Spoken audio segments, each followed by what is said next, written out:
سورہ توبہ اس کی آیت نمبر 60 کے اندر اللہ تبارک و تعالی نے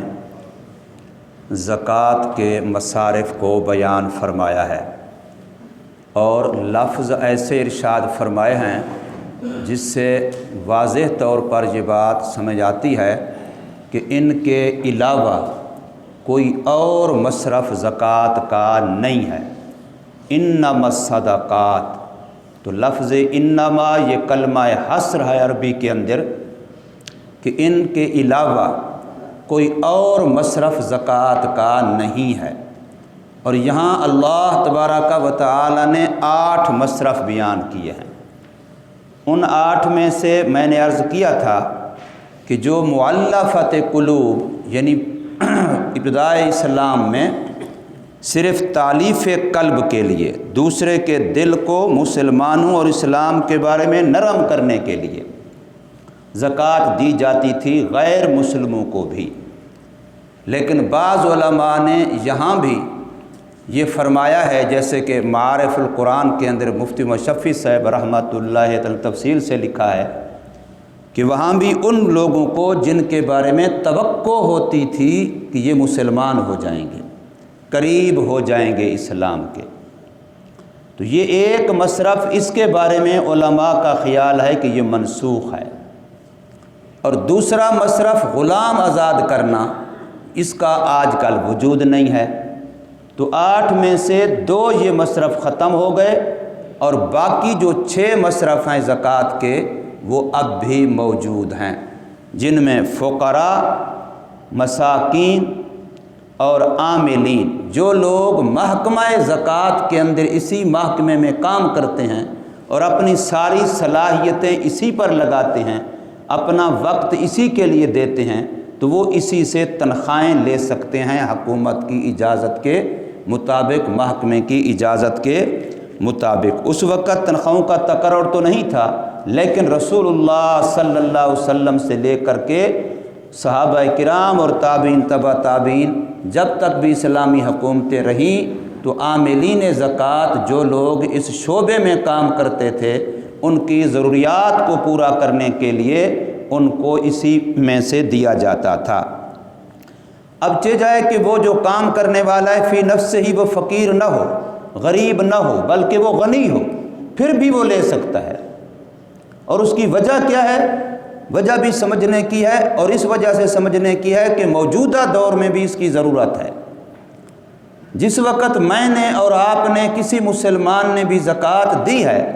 تو یاد رکھیے ایک پکی ٹھکی بات کہ دینے والا اپنے اللہ کو دے رہا ہے، قطعاً کبھی خیال نہ کرے کہ میں نے کسی بندے کو دیا ہے۔ دینے والا جب بھی دے رہا ہے مستحق کو تو وہ سمجھے میں نے اللہ کے ہاتھ پہ رکھی ہے،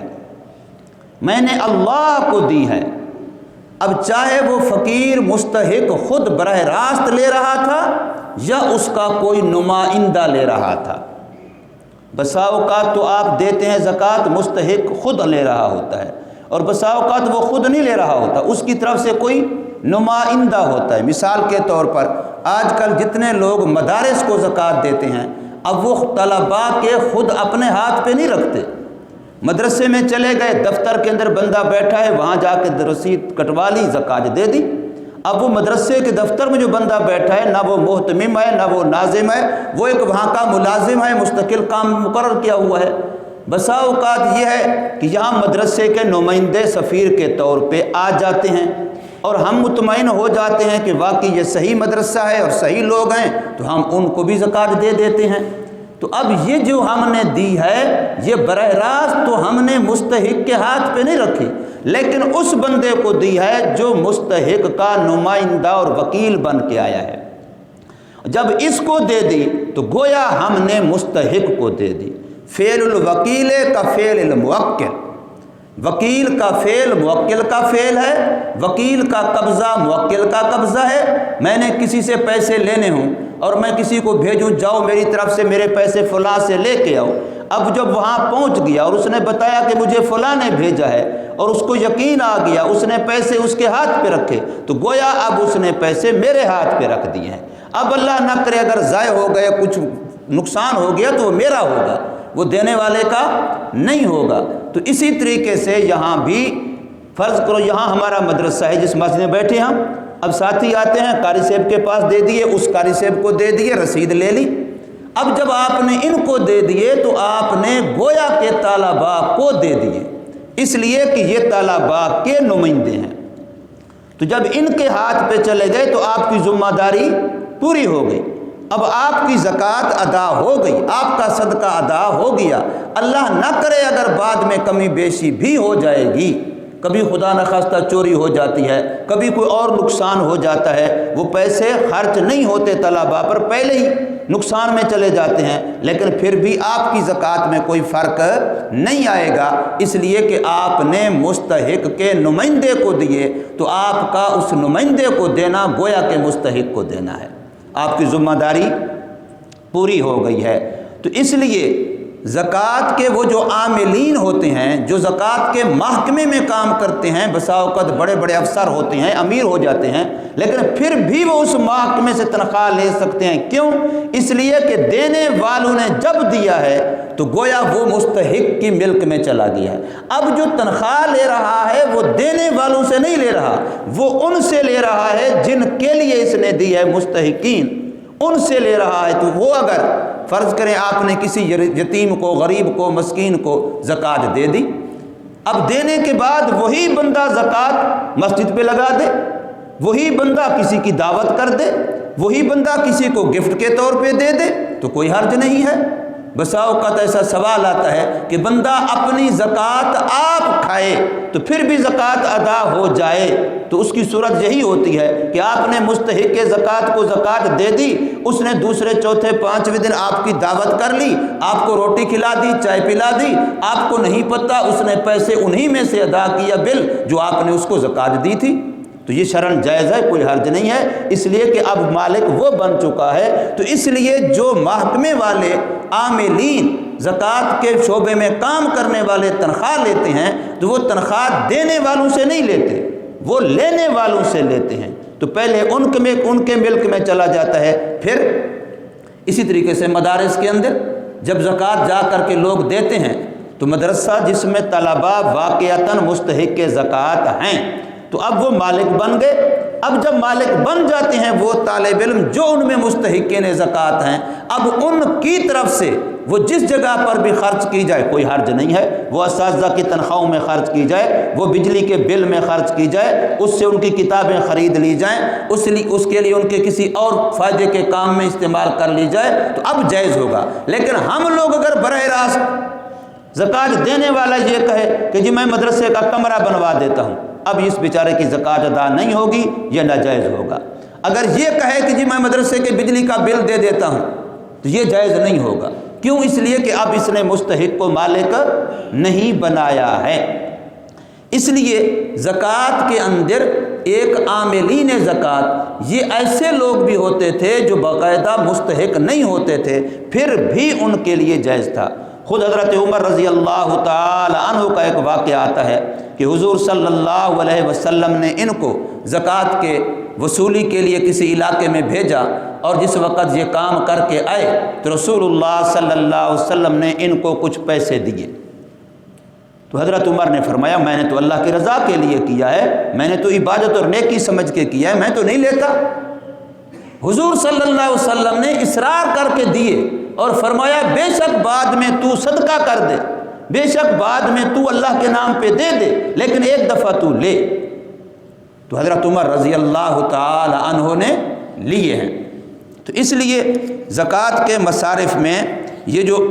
6 مصرف بچتے ہیں، ان میں سے کسی بھی مصرف میں زکوٰۃ دی جائے تو یہ جائز ہے، لیکن زکوٰۃ کے لیے کچھ شرطیں ہیں۔ پہلی شرط یہ ہے کہ جس کو آپ زکوٰۃ دے رہے ہیں وہ مسلمان ہو، غیر مسلم کو زکوٰۃ دینا جائز نہیں ہے، یاد رکھیے۔ زکوٰۃ کے علاوہ جو ہمارے صدقات ہیں وہ غیر مسلم کو دے سکتے ہیں۔ یہ فطرانہ جو ہم دیتے ہیں آج کل کے دنوں میں، یہ غیر مسلم کو دیا جا سکتا ہے۔ اگر کوئی آپ کا ہمسایہ ہے، پڑوسی ہے، رشتہ دار ہے اور واقعتاً بیچارہ غریب ہے تو اس کو غیر مسلم کو فطرانہ دیا جا سکتا ہے، عشر دیا جا سکتا ہے، لیکن زکوٰۃ کا پیسہ وہ نہیں دیا جا سکتا۔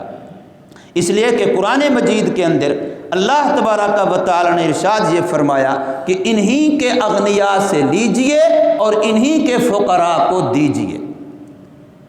حدیث پاک میں بھی یہ لفظ صراحتاً آتا ہے کہ تؤخذ من اغنیائہم وترد الی فقرائہم، انہی کے غنیوں سے لیا جائے اور انہی کے فقراء کو یعنی مسلمان۔ تو زکوٰۃ کے لیے یہ ضروری ہے کہ جس کو دی جا رہی ہے وہ مسلمان ہو، ایک شرط تو اس کی یہ ہے۔ اسی طریقے سے ایک شرط یہ ہے کہ جس کو دی جا رہی ہے وہ مالک نصاب نہ ہو، نہ نصاب نامی کا نہ غیر نامی کا، یعنی اس کے گھر کے اندر ضروریات کے علاوہ کوئی بھی چیزیں میل ملا اکٹھی کر کے اتنی مالیت نہ بنتی ہو جس میں 52.5 تولہ چاندی آ سکتی ہے۔ اسی طریقے سے یہ بھی شرط ہے کہ جس کو زکوٰۃ دی جا رہی ہے وہ سید ہاشمی نہ ہو، اور اسی طریقے سے یہ بھی شرط ہے کہ جس کو زکوٰۃ دی جا رہی ہے وہ زکوٰۃ دینے والے کے اصول و فروع میں سے نہ ہو۔ اور زکوٰۃ کی جو سب سے ایک اہم شرط ہے وہ ہے تملیک، جیسے بھی میں نے عرض کیا کہ مستحق کو مالک بنا دینا۔ دیکھیے مسجد بنانا کتنا بڑا اجر و ثواب کا کام ہے، لیکن آپ مسجد پہ زکوٰۃ نہیں لگا سکتے، کیوں؟ اس لیے کہ مسجد کا کوئی مالک نہیں ہے۔ مسجد کو آپ دیں گے تو آپ نے کسی کو مالک نہیں بنایا، یہ براہ راست گویا کہ اللہ تبارک و تعالی کی طرف سے وقف ہے، اور وقف وہ ہوتا ہے الوقف لا یملک ولا یملک، کوئی اس کا مالک نہیں ہوتا، مسجد کا کوئی مالک نہیں ہوتا، اس لیے مسجد پر آپ صدقات واجبہ نہیں لگا سکتے، چونکہ ان کے لیے مالک بنانا یہ شرط ہے۔ اب اسی طریقے سے جتنے رفاعی ادارے ہیں، یہ مسئلہ بڑا سمجھنے کا ہے، بعض لوگ اس کو صرف یہ سمجھتے ہیں کہ مولوی ایسے کہہ دیتے ہیں، لیکن اصولی بات ہے جتنے رفاعی ادارے ہیں، ہسپتال ہیں مثال کے طور پر، اب لوگ ان کو زکوٰۃیں دیتے ہیں، لیکن کبھی سوچا آپ نے کہ آپ ہسپتال میں جا کر زکوٰۃ جمع کروائیں گے، آپ نے کس کو مالک بنایا ہے؟ وہ ہسپتال کا مالک کون ہے؟ اگر کوئی مالک ہے تو کیا وہ مستحق ہے؟ زکوٰۃ ہسپتال کو دی آپ نے، یہ آپ کی ان کے پاس امانت ہو گئی۔ اب امانت وہ جب خرچ کریں گے کسی مستحق مریض کو، چاہے وہ دوائی کی شکل میں مالک بنائیں، چاہے وہ خوراک کی شکل میں مالک بنائیں، جب وہ اس کو مالک بنائیں گے، سال کے بعد بنائیں، مہینے کے بعد بنائیں، 6 مہینے کے بعد بنائیں، آپ کی اور میری دی ہوئی پوری زکوٰۃ کا بنائیں، یا اس میں سے کچھ بلوں پہ لگ گئی، کچھ تنخواہوں پہ لگ گئی، کچھ تعمیر پہ لگ گئی، اور جا کر کے تھوڑی ایک وہ تھی جو دوائی کی شکل میں یا خوراک کی شکل میں مستحق کے ہاتھ پہ آئی، اب جو مستحق کے ہاتھ پہ جب جا کے آئی وہ تو ادا ہو جائے گی، لیکن اس وقت ادا ہوگی جب جا کے اس کے ہاتھ پہ آئے گی، اس سے پہلے ادا نہیں ہوگی۔ دینے والا تو سمجھتا ہے میں نے آج زکوٰۃ دے دی، کسی بھی ہسپتال کو دے دی، کسی بھی رفاعی ادارے کو دے دی، بس دے دی تو میری آج سے زکوٰۃ ادا ہو گئی، حالانکہ نہیں ہوئی۔ کیوں؟ اس لیے کہ وہ جو زکوٰۃ ہسپتال وغیرہ ہے، رفاعی ادارے ہیں، ان میں خرچ کرنا یقیناً بیسے ثواب ہے،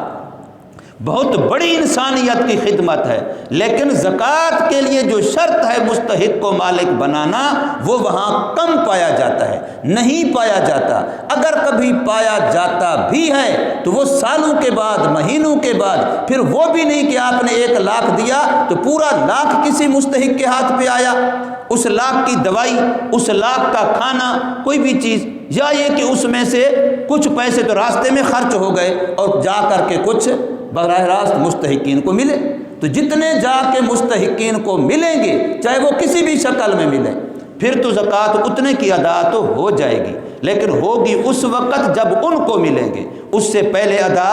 نہیں ہوگی۔ آپ نے زکوٰۃ جمع کروا دی، اللہ نہ کرے وہاں اگر کوئی نقصان ہو جاتا ہے، آگ لگ جاتی ہے، کوئی اور مسئلہ ہو جاتا ہے، ڈکیتی ہو جاتی ہے، کچھ ہو جاتا ہے، تو وہ آپ کے پیسے ضائع ہوئے ہیں، ان کے پیسے ضائع نہیں ہوئے، اس لیے کہ آپ کی ان کے پاس امانت تھی، اور امانت کی ضمانت نہیں ہوتی، تو آپ کے پیسے ضائع ہوئے، اب آپ کو زکوٰۃ دوبارہ دینی پڑے گی۔ تو اس لیے یہ جو شرط ہے تملیک، یہ زکوٰۃ کے معاملے میں انتہائی نازک ہے اور بہت اہم ہے۔ مدرسوں میں بھی ہم، جیسے میں نے ابھی مثال دی کہ کوئی جا کے کہے کہ میں مدرسے کا کمرہ بنا دیتا ہوں زکوٰۃ کے پیسوں سے، تو اس کی زکوٰۃ ادا نہیں ہوگی۔ اگر کوئی مدرسے والا بھی ایسے کہتا ہے تو وہ بیچارہ غلط کہتا ہے، قطعاً زکوٰۃ نہیں خواہ، اس لیے کہ جو مدرسے کا کمرہ ہوگا اس کا کوئی مالک نہیں ہوتا، وہ وقف للہ ہوتا ہے،